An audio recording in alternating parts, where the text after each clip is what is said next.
have you ever thought about the fact that people in your community can't find, if they can't find you, you can't minister to them?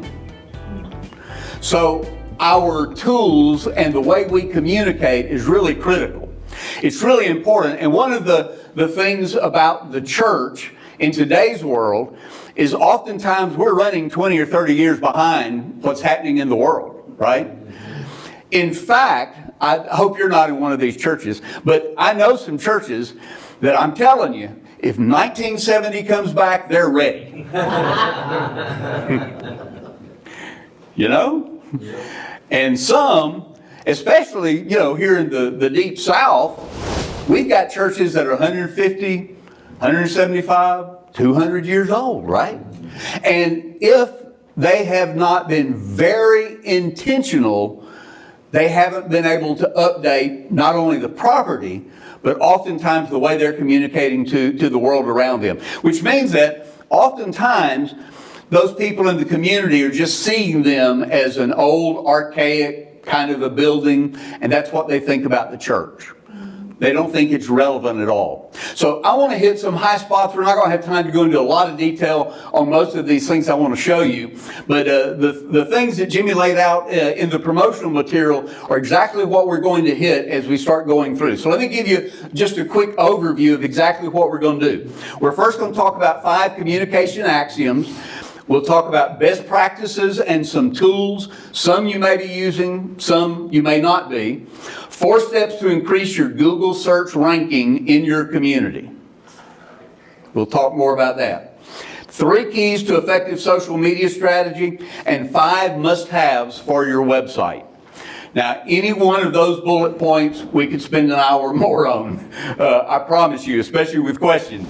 But we're not going to have that much time, so we are going to hit some high points. So let's go ahead and start with the 5 communication axioms. I'm going to unpack each one of these as we go, but real quickly, be simple, be clear, be present, be persistent, and be focused. So the first one is be simple. Now let me explain that a little bit. When I mean be simple, you need to understand that simplicity is the king. We have the uncanny ability in the church of making things too complicated. Okay? We use churchy type language. We assume if we say, talk to Miss Betty, everybody who's there knows who Miss Betty is and they have her information. But if we have a mindset of trying to reach people and communicate with people in a way that people who may be just a guest to our church, they want to be engaged and involved in something, we have to remember, how are they going to hear it? I always try to tell churches, and I'm transitional pastor right now down in Pine Mountain at First Baptist Pine Mountain. And when I asked them about the activities they've done in the last couple of years, we started looking at that and came up with about 13 kind of main activities. And then we started going through and saying, okay, according to what the Bible says the church ought to be doing, how many of these things are we actually fulfilling? So is this a worship activity? Is this a discipleship? You see, you know what I'm saying. And when it was all said and done, 11 of the 13 were fellowship type activities. And many of those were not a biblical fellowship where God's word is being talked about, that kind of thing. They were more potluck fellowship, social. And there's nothing wrong with social. You know, that's perfectly fine, and God wants that. But if the church is just spending all of its time on I, me, my, and mine, now we've got a problem, right? So you want to be simple and make sure you're communicating in a clear way. Think in terms of a 3-click maximum. Now this is going to be for anything you do. If you can do it in 2 clicks when you're building your website or a link on your Facebook page, anything you do, the fewer clicks the better, because you probably do it too. But we live in a culture where it's boom, boom, boom, boom, boom, right?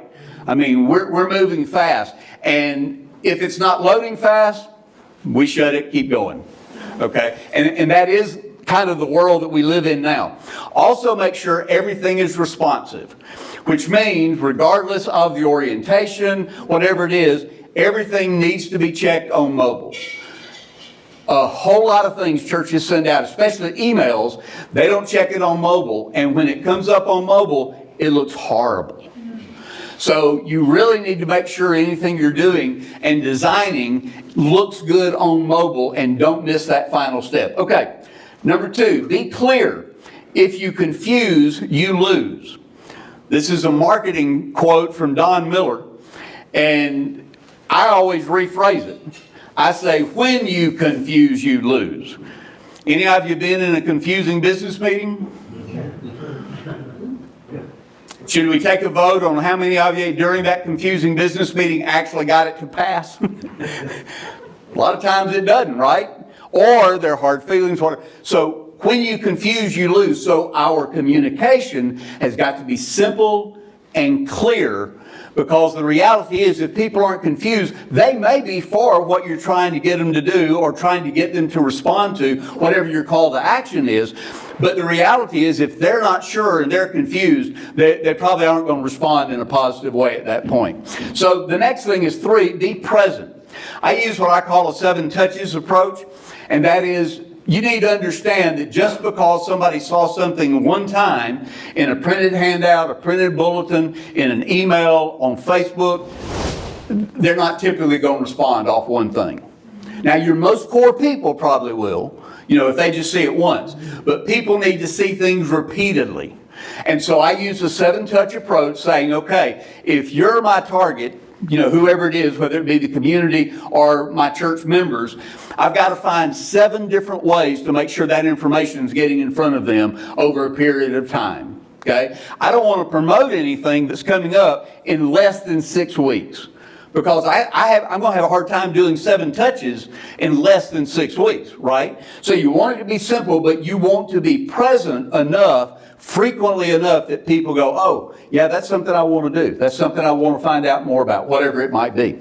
Be persistent. Already mentioned a few of these, but frequently communicate. So have a set pattern. Try to do it on a regular basis. Most communications, you need to be doing things on a weekly basis. And also understand receptivity, meaning whoever your target is, depending on what it is you're sending out or what you're posting, you need to know who's the reader. And so try to think of it in terms of how would they see this? How would they understand this?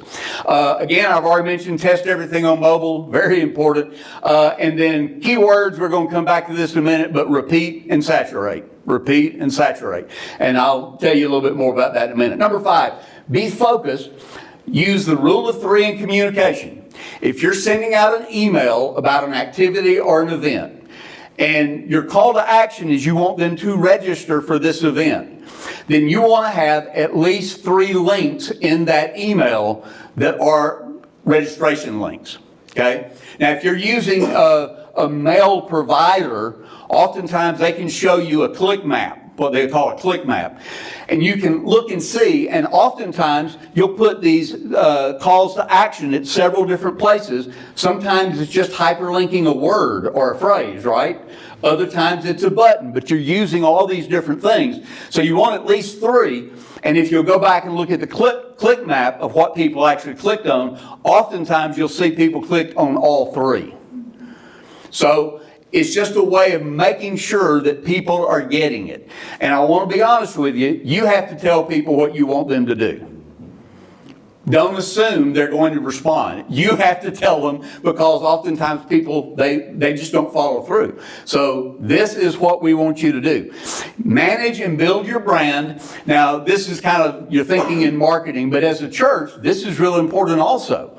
So you want to make sure that you're communicating consistently. If you have a logo, that it's a logo that's current. It's a logo that is we talk about receptivity. It's receptive to those in your community. The logo we've kind of been experimenting with in the church where I'm in Pine Mountain. It's an iconic bell tower. Church has been there since 1909. I think it's when the building was built. And first unit was this big bell tower. Gorgeous. Outdoor, huge stained glass windows, the whole thing, but the logo becomes the bell tower.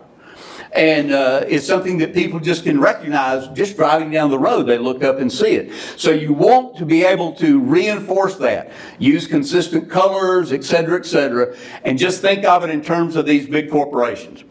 Do you see McDonald's using something other than the golden arches? Not really.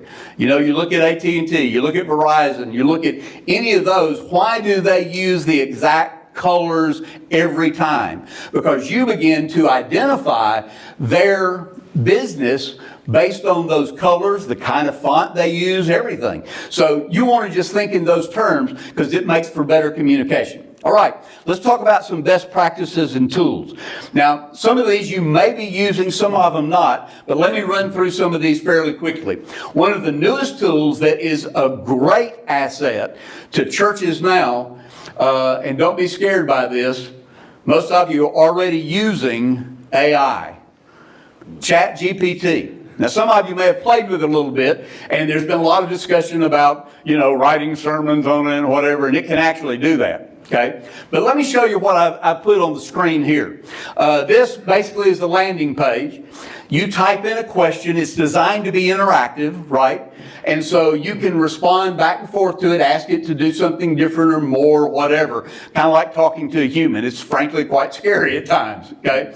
It'll tell you jokes and all kinds of things. But this is what I did, and this is what I'm going to encourage you to do.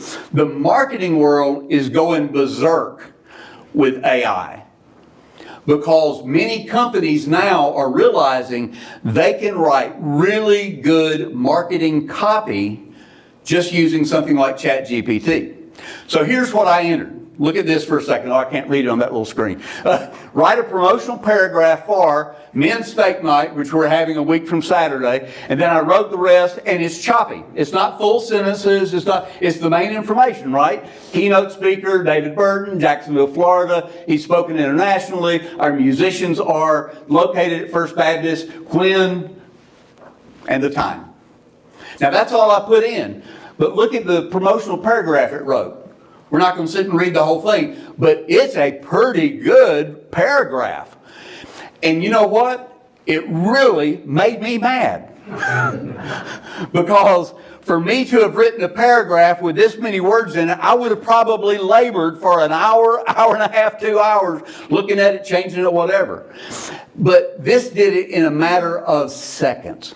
I hit the last word, hit the enter, and it almost immediately started writing it. Now here's something else I did. I went in and put basically the resume, the biography of our speaker, and I said, write me a promotional paragraph about David Burton being our guest speaker at, and I put in the other key information. And it gave me 3 paragraphs. Wonderful press release. Now, be honest, there were a few phrases that didn't really quite sound like what I might have written, but in just a matter of minutes, I was able to go in, tweak some of those phrases, make some changes in those phrases, and make it sound like it was something that was more original, to us. But it was a great marketing paragraph. So you can tell it how to do that. Now, here's something else. It's also a great tool to try to, especially if you're not a real creative, some of you may be real creatives, but if you're not a real creative, maybe you're doing a Bible study series, or you're doing a particular sermon, or a special kind of something. You can just type in ChatGPT, give me 5 possible titles for. Now, when Jimmy and I were talking and getting ready for this, I sent him 5, 6, I don't remember how many it was, but that's what I did. And I said, this is the basic topics. What are some possible titles? Well, you can do that with a sermon. I actually said, give me a good sermon title for, and I put in the passage. Nothing more. And it gave me multiple titles that were right on target. Okay? Now, folks, some of you may think, well, that's cheating a little bit, don't you think? Hey, look, if you're not real good with titles make a big difference. Titles make a big difference. And so if people see that, they will be anticipating whatever it is because they see a title that's engaging. So there's just lots of different ways you can use it in church ministry. I'm not recommending you write your sermons on it for sure, but there are lots of other ways you can utilize this AI that will save you an incredible amount of time. Okay. One final thing when we're talking about the chat GPT, is, it's an artificial intelligence, and it's going to give you all kinds of options, everything from creating images, you could create YouTube thumbnails, there's a lot of different things that it'll do that'll be a valuable resource to you in your ministry. Now let's look at a couple of other things that will be helpful to you and some best practices. We were talking about creating titles. Headlines Co-Schedule is another tool where you can create good headlines, engaging headlines. This could be used for writing a blog post. It could be used for all kinds of other things, even the subject lines on your emails. People don't open an email that they're not interested in. Now that sounds really simple, but every one of you, I know, have a ton of emails that you don't open. And the main reason is because when it pops up, that subject line doesn't get your attention. Or you go, not that big a deal right now. Maybe I'll come back to it. How many of you come back to it? Yeah, I know. I'm the same way. So this just helps you to do that as well. And it gives you scoring. As you see in this case, the title that I put in there was How to Effectively Follow Up After Vacation Bible School, Ideas That Work. Okay, so this is a great title. It scores an 83 based on the various components. If you scroll down the page, it shows you the kind of things it scored on a power word, an emotional word, those kind of things. And sometimes I'll end up entering, 8, 10, 12 things, keep tweaking it until I can get it out. You want it in the green, the scoring, and so the scoring starts in green at about 70, but it's another great tool. Some of you may already be using Canva, but Canva is basically a professional graphic design. And everything I'm showing you today is free. Most all of them have a paid version that will give you more tools, but I'm showing you what works for free. And most all of these tools, I don't use a paid version myself.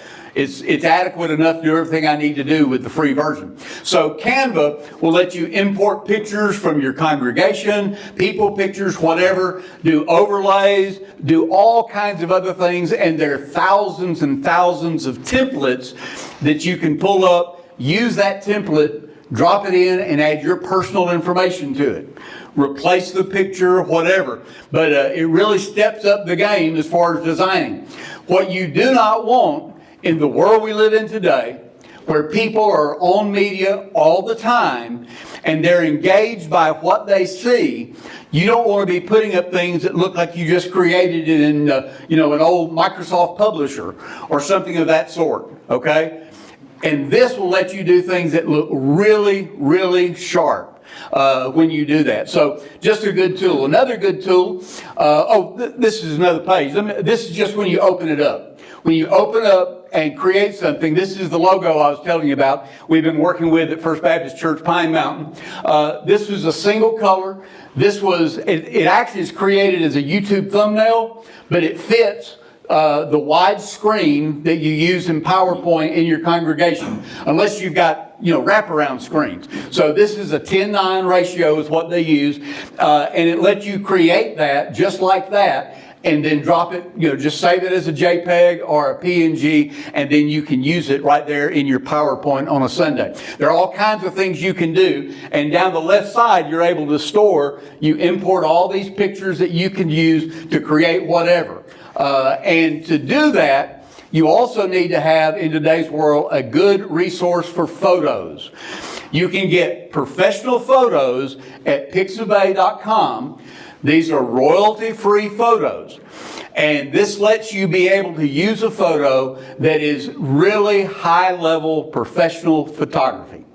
Now, I will say this. Your best pictures, especially when you're talking about something with your church, are going to be of your people.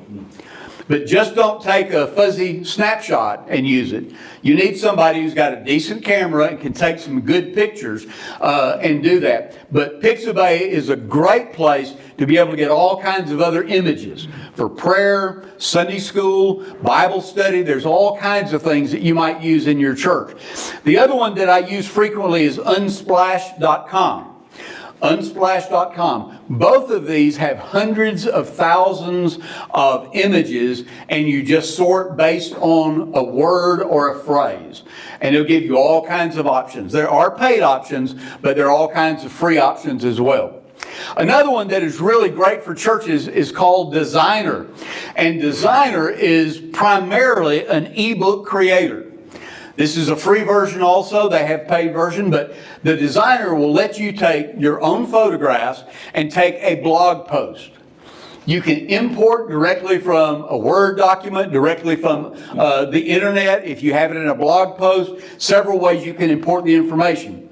And what happens is you may create from a blog post that's, say, 500 words, you may create a 4-page little ebook, okay? And it's a great piece. I've been trying to find time. I do a thing that I give to all guests, when they come and visit, 10 promises from your pastor. Okay, these are the 10 things I'm going to do, and you can be sure of. People have a lot of questions in the world today, right? So I give them those 10 promises, and I keep thinking I want to import those and make a small ebook so it looks really sharp, and it's not just mostly text in that. And you can do that, like if I'm able to do it while I'm at Pine Mountain as transitional pastor, I'll use photographs we've taken from activities at the church to use in the document itself. Great tool, really professional looking when you use it. Another tool or tools would be something like a Dropbox or a OneDrive. We're a small church. We're right now, the last month, we've been averaging about 50. And we use several volunteers, obviously, leading singing, helping run the media, worship leaders, that kind of thing. So we just set up a Dropbox. It's a media folder, and we can put all of the different things we need for a worship service, including the sermon PowerPoint I drop in there, music, the slides, the whole thing. And then our media guy can pull all that together out of that and drop it into ProPresenter for the worship service. So some kind of tool like this, OneDrive or Dropbox, you may have something else, but it's very valuable for your team to be able to all share the same folders. Now, let's talk about 4 steps to increase your Google search ranking. 4 steps to increase your Google search ranking. They estimate that over 90% of all internet searches are by Google. 90% or more.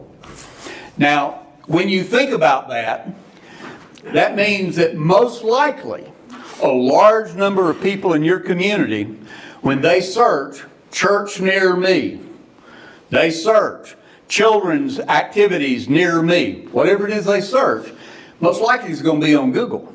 So you need to have a good presence on Google. Used to, we'd say that, people would walk through the front door of your church, and that's where we want to make sure we greet them. But the majority of people now will have already visited your website, but they may not have found it via the website. They found it via your Google profile. Okay? So here's some steps to help you get that Google profile up off the bottom of the ranking, right? You want it on the first page? How many of you scroll to page 3 to find information? Most of us don't. Okay, now this isn't a guarantee, but these are things that we found that will help raise your ranking up and help people, depending on how they're searching, to understand. So the first thing is claim and complete your Google profile. Google shifted all of their business profiles over to Maps search. So now, because so many people, when they were looking for something, wanted to know the location, so now it's all integrated together. So you want to go on there and claim your page. Someone from the church has to do that. It'll be verified, and then you'll have basically management, administrative privileges on there. So you can upload, you can do all kinds of things to your Google profile. You want to go through the entire process, enter all the information that they're asking for, the best you can. The more information, the better it is on your ranking. Okay, secondly, you want to think about reviews. This is the second thing that helps boost a ranking, and that is you want current positive reviews. So I have at the bottom of many of the newsletters I send out to First Baptist, at the bottom it has a link and it says, give a Google review or upload some of your pictures.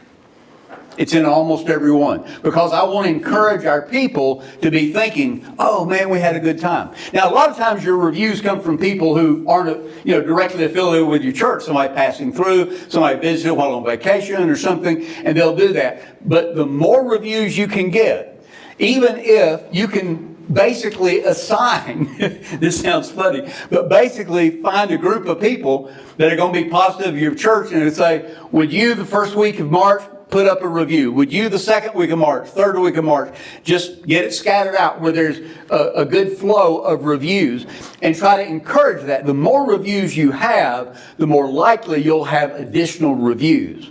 And this boosts your rating, because what it says to the Google algorithm is this is a place that's worth noticing because people are commenting about it. Okay? So it's a little different than me just inviting a person, but it's pretty close because it's personal testimony, right? Okay. Number 3, photos. You want to upload photos frequently. No less than once a week is what I recommend, but upload photos. Now here's what I put in parentheses. When you have the photo, before you upload it with IMG 2742 or whatever your system names it, change the name. Put the name of your church, in our case, First Baptist Church, Pine Mountain, and then if it's the men's steak night, I'm going to put men's steak night. Now that sounds like a really long title. You're not worried about that coming up in a search as far as people looking for that specifically. But now, if people are searching for a church near me or a church with men's activities or whatever, you've put those keywords in the title of the photo, so when somebody Googles it, your photo may pop up, which connects them back to your Google page. Okay? So you want to upload those pictures. If you have a big activity, a big event, you may upload 4, 5, 6 pictures. In fact, most things that you might upload to your Facebook page or your Instagram page are things you want to put on your Google page. Okay? Because people will find Google before they find the others. The 4th thing to help you with updates is frequent updates, and there is a section on the Google profile that says updates. Photos give you a very short text box to write something about the event. Okay? Men's, steak night, 55 men attended. Whatever, that's just a very short statement underneath the photo. An update will let you put, I think it's 5,000, I can't remember, but up to 5,000 characters, something like that. Okay, you don't necessarily need that much, but you can put more in that about whatever that activity is that you're wanting to promote. You can also add a photo to that update. Okay, now again, you're wanting to think keywords. We're not having time to really talk about keywords, but you want to think keywords, and any word that might be something people would look for, think of 3 or 4 other ways to say the same word and use all of them in your description. Okay? Because everybody doesn't think like you, right? Okay? So we might use the word a discipleship program. How else could we say that? Now, an unchurched person who is being convicted in some way, they're probably not going to type in the word discipleship program. You could add the word training. You could add the word Bible education. You could add the word biblical understanding of whatever. Just see how you just think of other ways to say exactly what discipleship, which we understand in the church world, but many others may not. So you're adding those as possible words or phrases that may be caught by Google as well. So those frequent updates, if possible, at least 1 a week, could be more. You can post a variety of things there, but that's a great place to post it. Again, telling Google that algorithm understands there's something going on here. There are things happening here on a regular basis. Therefore, they're going to move it up because they want to recommend to people who are searching for whatever the best options. Okay? Now, let's talk about 3 keys to effective social media strategy. Most churches really don't have a social media strategy. most churches, a lot of times will just, they post promotional things. This is coming up, that kind of thing. But that's not what we want to do. We need to really have a strategy. And I'm going to give you some things to think about. The first is you want to think repetition and saturation. Now, whatever the platform is, you want to be able to post a similar post on all platforms. So let me just assume for a minute that you have a Facebook page and an Instagram.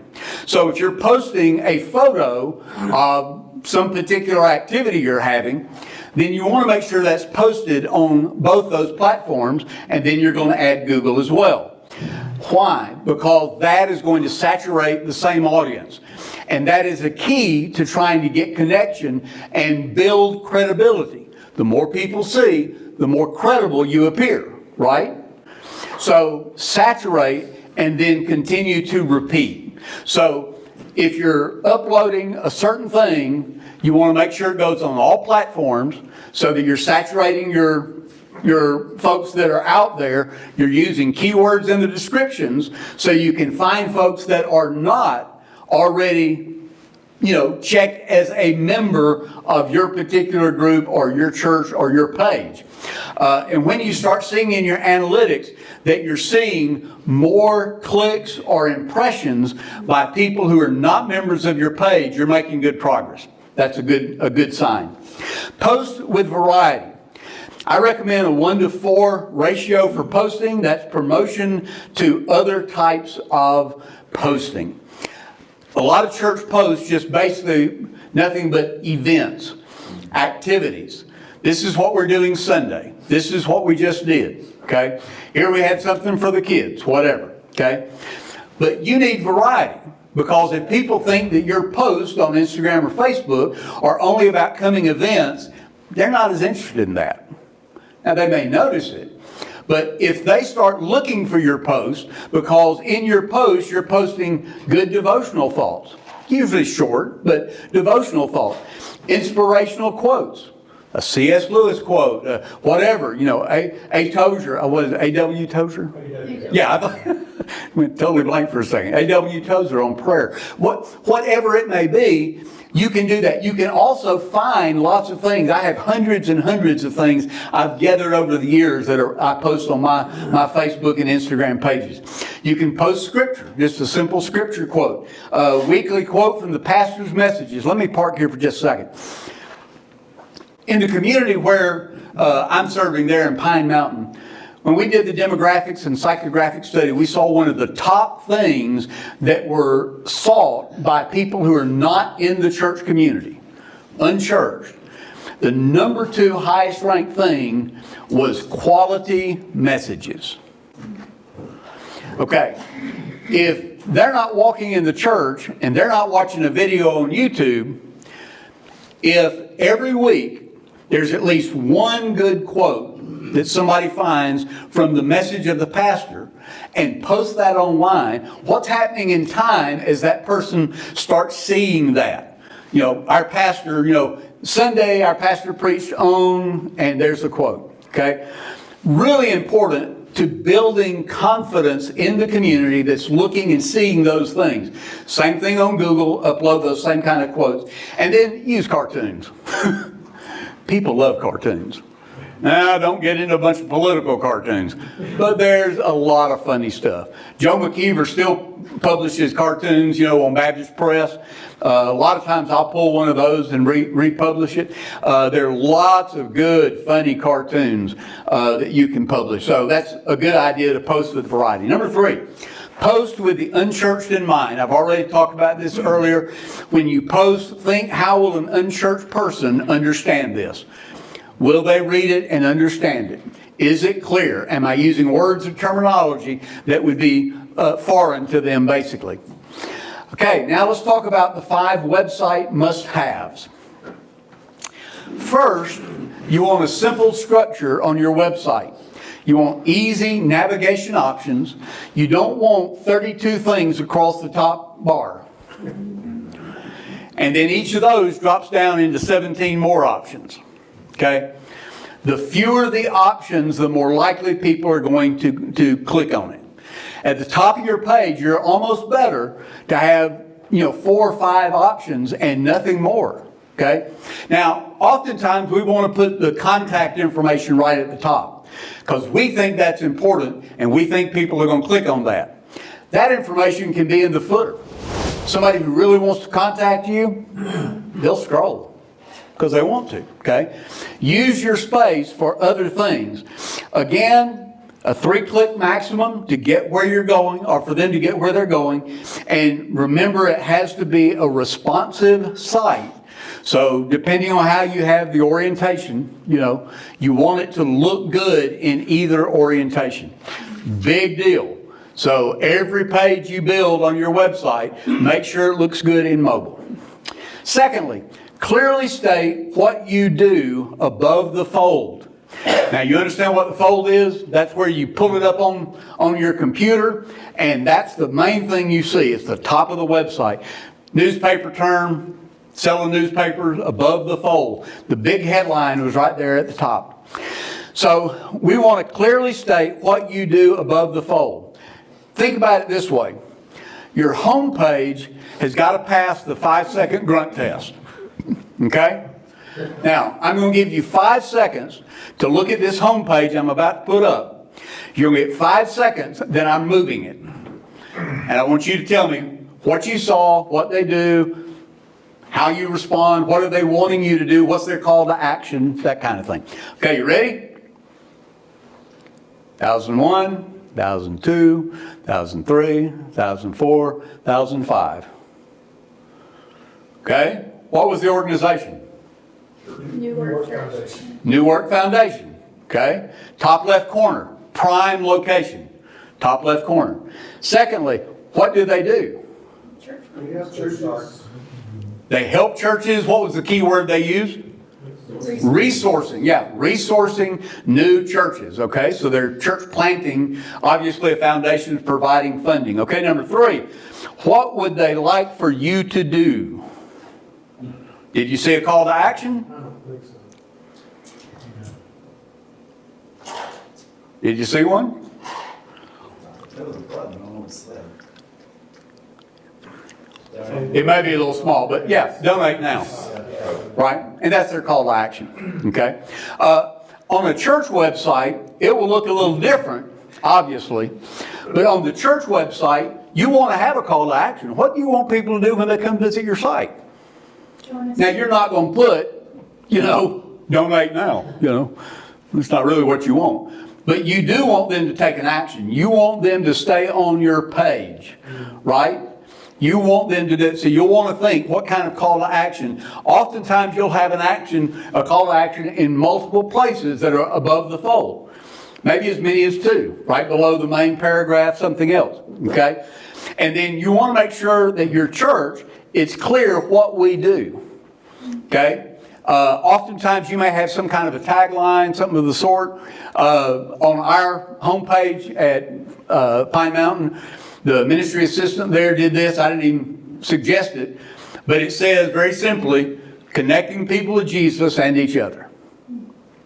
Is that pretty clear? Yeah. Doesn't go into a lot of detail. Doesn't explain, what connection looks like. It doesn't do all that stuff. And oftentimes we think we need to explain everything. Okay? But it simply says, quick glance, 5-second grunt test, connecting people to Jesus and each other. Okay? We're obviously a church, First Baptist Church, and we want them to respond in some way. So think about that when you're structuring your website. The website must have, number 3, is clearly state what you do above the fold. So just like I mentioned, you don't want to use inside language. You want your home page to be, and you need to understand this, you own your website. This is your real estate. That's why I put on the slide the land you own. If you have a YouTube page, can YouTube take that down? You don't own it. If you have a Facebook page, can Facebook take that down? What about Instagram? Yes. The website is under your control. This is the territory, this is the real estate that you own. So you want to make sure that it's clear exactly what you do above the fold when you look at that. Number 4, connect to the visitor. Connect to the guest who may be looking at this. Think in terms of the guest on your website, what you can do to solve their problem or their pain point. Connect, but don't convince. Connect, but don't convince. So, what are the kinds of needs that are in your community? What are the main issues that are being dealt with in your community? Every community can be a little different, right? Every community can be a little different. So, what can you do to solve the problem? You can state that this is what we want to do. You know what the number one thing is in the area where I'm serving? I told you the number two was what? Quality messages, good messages. Number one was to build relationships with people, or significant relationships, I think is how it was phrased, with other people. Man, is that not what the church ought to be about? Right? Okay? So we have to think in terms of how do we communicate to people who aren't church people that, man, this is a great place to build relationships. This is a great place to do life together. This is a great place to have friends, right? So knowing your community makes a big difference. Now, you can use things like text-to-join list, registration, online giving. All of these are things that you can do on your website and connect to so people can come to. Now, if you're linking to your website and you're promoting a Facebook, on Instagram, on Google, don't link to the home page. You always want to link in those posts to start with. But don't link to the home page. If you're asking people to register to an event, link them to that subpage on the site. Then let them search around. But you want to send them right where they want. Remember, 3 or less clicks is what you want. Number 5, use design and images that tell your story. People, not property. I can't tell you the hundreds, literally, of websites that I've looked at over the years that you load that page and at the top of the page is a great picture of the church building. How excited would you be to go and attend because you saw a church building? What we know is when unchurched people have been surveyed, building doesn't really make a lot of difference. Now, if it's all run down, that communicates something, right? Okay, so you need to have, good landscaping and everything look nice and that kind of thing. But they're not going to come because they see a picture on your website. But if you have a picture, let's say, well, no, I'll give you my secret. I cheat. I always make sure I've got a photographer ready and handy and present when we have some kind of high attendance day. Easter Sunday, back to church Sunday, anytime we're going to have lots of people. When I was a pastor in Oklahoma, before we moved to Michigan, I would put people up in the balcony. And we did one of those welcome times, welcoming people. And so I put somebody up in the balcony. As soon as we did the welcome time, they were going click, click, click, click, click. And you know what was on our website and in our brochures, everything else? People being friendly. People laughing, people enjoying themselves, people hugging each other. See, there's all kinds of things. People communicate emotion, and you want people who see it to not think in terms of a building. Well, I wonder where I'm going to go. They think in terms of, wow, they look really friendly. They look nice. Boy, they are having some fun, right? Okay, so think in terms of people, not property. Okay, let me give you 6 email marketing necessities. Then we're wrapping it up for, we'll have a Q&A time. But these are some things that will help you. Number 1, engaging subject lines. We talked about that a little earlier. And if you'll take the time to make sure you've got a subject line. Now, in email, when you pull up an email, you have the primary subject line and you have what they call a preview line. Both of those lines can communicate clearly. Sometimes I'll get a really good subject, but it's too long. So don't worry about the count of words. You want to worry about the count of characters, okay? How many characters? So when they pull it up on their phone, remember, mobile's most important. 65 to 75% are probably going to check email on phone, okay? So look at that, anywhere from 45 to 60 characters probably. Then put the first part of that subject line there, and I put the second part of the preview line. Why? Because when they glance at it, they're going to read the whole thing together. It doesn't drop off the page, okay? Second, is it scannable? Any kind of email needs to be scannable. Man, we're good writers. We like words. But unless that person is a really serious core people, how do people look at articles and things on their phones? Right? Okay? So it needs to be scannable. In other words, use bold print for key things, key words, key phrases, underline, italics, but use headers too. You could have a 4-paragraph short article, and each of those paragraphs have a header with 2, 3, 4 words that describe what's there. Why? Because you want them, if they're scrolling through that, you want them to be hooked by something they see. And if it's just a clump of words and text, they're not going to get it. They're going to keep moving, okay? Number 3, graphics and video click-throughs. In your email, think links, links, links. How many links for your call to action did I tell you earlier you need in your email? 3. At least 3. So if it's a video that you're wanting them to look at, wanting some kind of training, do the same thing. Use graphics that are engaging. You can create those in Canva, right? You can find pictures on both that Unsplash and Pixabay, right? You can find engaging photographs. So think in terms of that. We're in a very visual world now. Then articles. You can have articles that are there that are engaging. Again, use headings, etc. And then use your analytics. Every tool you have will have analytics, both on your website, Facebook, Instagram, analytics. And look and follow the analytics. And you will start seeing what people are responding to or not responding to. Okay? All right. That wraps up what we want to talk about today with this. So let's open it up for some questions. Anybody have some additional questions? I know that's fast. Yes, sir. I haven't been over there in a while to just poke around and look. I mean, spend time with it. But how do you find your Google profile? The easiest way is just go to Google, type in the name of your church and the city where you are, and it'll probably pop up. Okay. Now, if you haven't claimed it already, you will have to go ahead and click on it and claim it. And then you can add several administrators. We have 2 or 3 on ours right now there, but that's a huge piece for you. Okay, any other questions? Yes, sir. Do you think it's important to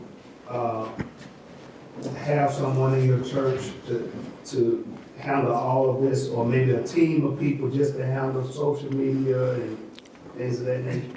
Yeah, the hard part is in smaller churches, it's hard to find people that are willing to do that. It doesn't take a lot of time, and particularly Facebook right now, Facebook will allow you to schedule things in advance. And so you could take 8 or 10 images and do that. It's great if you have a volunteer who's willing to do that and help with that. As a pastor, you may give some direction. I'd give them a list like I showed you today of here's some things let's post. Try to give some guidance about the promotional things. If we've got a big promotional thing coming up, let's make sure we find 4 or 5 other things, quotes or whatever that we can put up in between each of those types of things. The question I didn't answer, let me take it from where you are. How many times should you post in a week to your social media? Okay. Let me see a raise of your hands. How many of you have a Facebook page? Okay, looks like we're almost 100%. Okay. So how many times a day do you go on your Facebook page? Several. Personal or church? Well, either, but personal mostly, at that point.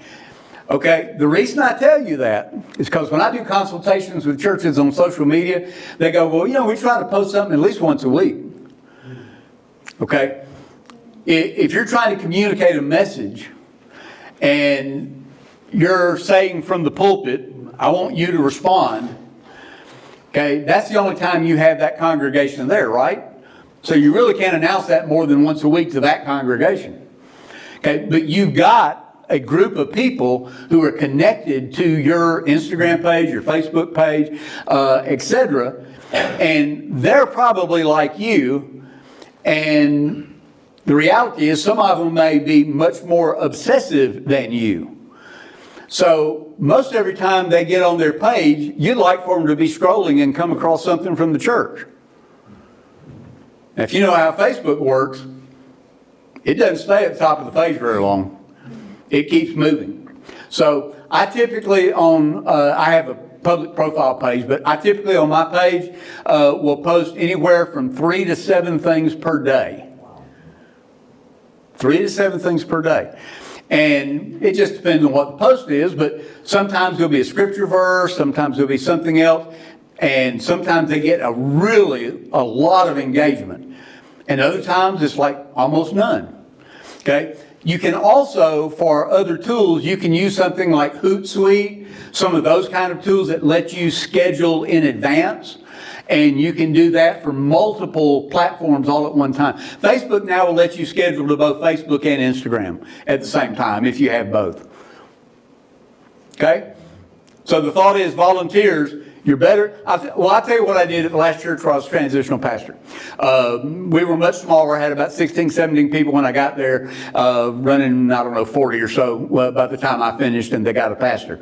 But I got 3 volunteers from the congregation, and Catherine was assigned to finding, humor, some kind of humor, funny quotes, cartoons, whatever. Another one was assigned to find biblical things, scriptures, things of that sort to post. Another one was church events and promotional. And so they all had different things that they were responsible for. And so I asked them to try to post something several times a week, each one of them, so it wasn't all on one person, but they all had the administrative ability to be able to post those. So if you've got the volunteers who are willing to do it, there are some places like Our Daily Bread, Today in the Word, David Jeremiah.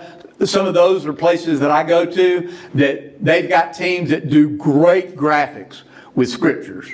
Really good. And oftentimes I'll take their graphic with the scripture. If you go look at my page, Facebook, and then / Bobby Gilstrap, it's just real easy. But you go and look at my page and you'll see a lot of these are like Today in the Word, Our Daily Bread, but it's a scripture verse with a great photograph.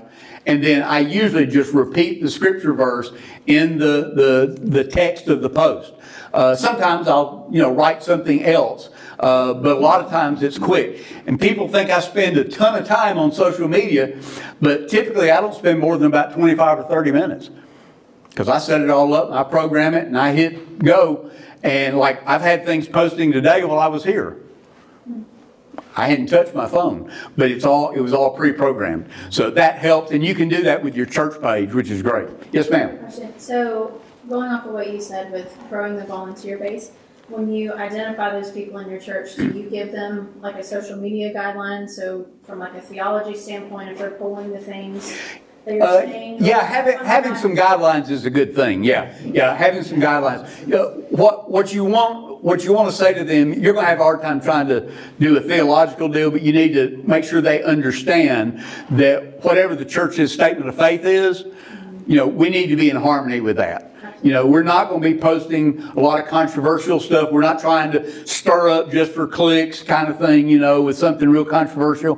But we want to make sure it lines up with what our statement of faith is. So, good question. Yes, ma'am. What do you think about, we have a slideshow on our homepage. We try to include youth and, have children in there, adults, events. And how many slides do you think are good to have in a, that just highlights? Yeah. Let me ask your group, all of you, when you go to a website, how long do you stay at the top of that homepage? Depends on what's there. This moves pretty fast. Yeah, usually it's second. It's got to be slow enough that you can actually read the content, and it may not be much. But the reality is most people, they land on the page because they're usually looking for something specific. Okay, they're searching. Used to, the day was where people would get on the internet, they would just, search all over the place, whatever. But now, the mode of operating for most people, it's intentional. I rarely get on any kind of a website that I wasn't looking intentionally for what the content is on that site. So, there's debate about whether banners like that are really helpful or useful. It's another piece that requires keeping updated, obviously, because you want something like that current. But I found oftentimes that it's better just like if you have a key event coming up, like you might have that as the banner. But always remember, you want it to be, pass the grunt test. Whatever's at the top of that page, you want people to see quickly and understand this is the church, this is what we're about, here's how I want you to respond. So if they stay long enough to see the banner, you're basically throwing out multiple calls to action. And what we know is if you're presented with too many calls to action, too many different things, people tend not to respond. It seems to be like overload. And like if you had 7 different choices of pizza today, that line would have moved a lot slower. I'm not saying you would have skipped the pizza, but the more choices that are there initially, they're going to be looking for something intentionally. Yeah. Okay. Any other questions? Yes, sir. What web hosting or site building tools do you recommend? Like we're currently with WordPress, but it's way too technical for our people that are keeping up. So what are some other options that you would recommend? Well, all of my sites are WordPress too, and they can be complex, but what I found is there are some tools that make it really intuitive. And so I'm trying to remember what the last one, I helped an AVL company with their marketing for about a year, and I was trying to remember,